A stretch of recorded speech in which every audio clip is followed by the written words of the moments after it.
ओम श्री गुरुवे नमः। ओम शांति शांति शांति। प्रणाम भगवान।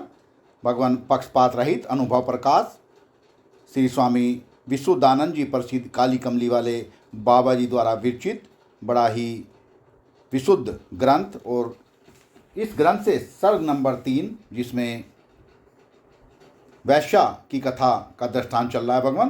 तो सत्संग कंटिन्यू करते हैं।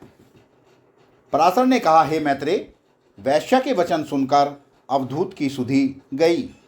पुनः जड़ भरत बोला, हे वैश्या, तूने कहा है कि आत्मा में त्रिपुटी है नहीं, तो किसमें है?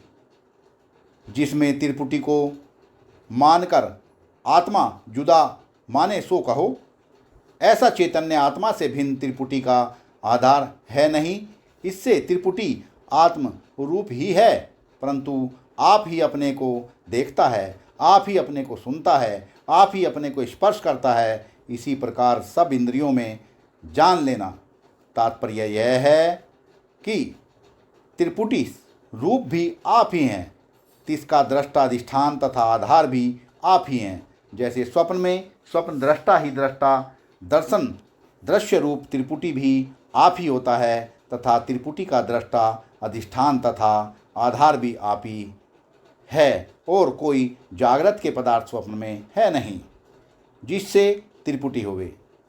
ताते हे वैश्या, जब सर्वरूप आत्मा ही है तब देखना भी आत्मा ही है।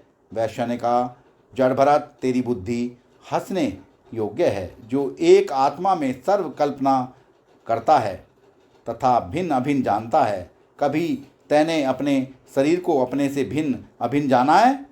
जैसे घट पट आदि भिन्न भिन्न प्रतीत होते हैं तथा बड़े छोटे शुद्ध अशुद्ध परे उरे देश काल वस्तु भेद वाले प्रतीत होते भी पंचभूत रूप हैं, इससे एक रूप ही हैं, क्योंकि अकार्य हंसता है रुदन कर।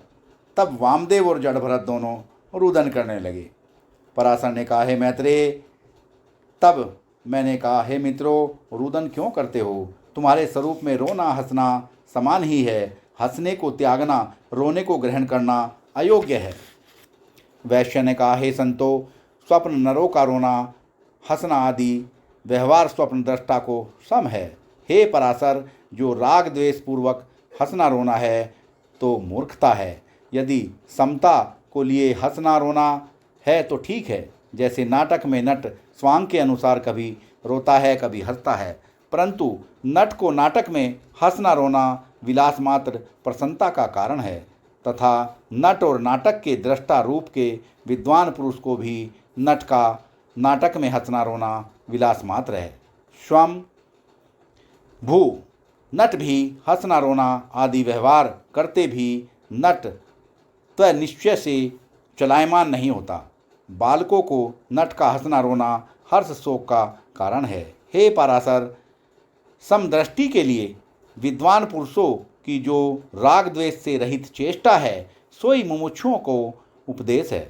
क्योंकि मुमुक्षु ऐसे विचारते हैं कि इन विद्वान पुरुषों ने ऐसा कोई समता रूप अमृतपान किया है जिससे सब न्यून अधिक लौकिक पारलौकिक कायिक वाचिक मानसिक शुभ अशुभ सुख दुख हंसना रोना अवस्था में हमेशा शांत रूप सम ही रहते हैं, विभ्रम गति को कदाचित प्राप्त नहीं होते। जिस समता रूप अमृत के प्रताप से ब्रह्मा विष्णु शिव आदिकों के सहित उनके ऐश्वर्य की इच्छा नहीं करते, तो अन्य ऐश्वर्य का क्या कहना है। अनिच्छा भी नहीं करते, ग्रहण त्याग बुद्धि से रहित है, स्वतंत्र है, जन्म मरण रूपी भय से भी रहित है, सदा जगत के भोग पदार्थों से रहित है, तो भी प्रसन्न वदन रहते हैं। शरद ऋतु की पूर्णमासी के चंद्रमावत इससे सर्व से विलक्षण कोई अद्भुत पदार्थ इन विद्वानों को मिला है। इससे हम लोगों को भी इस अमृत के पान वास्ते इन विद्वानों के सहकाश से यत्न करने योग्य है, नहीं तो हमारा जीवन व्यर्थ है। इस प्रकार सम्यक संतोष विचार निष्कामता आदि आचरण विद्वानों के देखकर मुमुक्षु जनों को भी परम पद पाने की इच्छा होती है।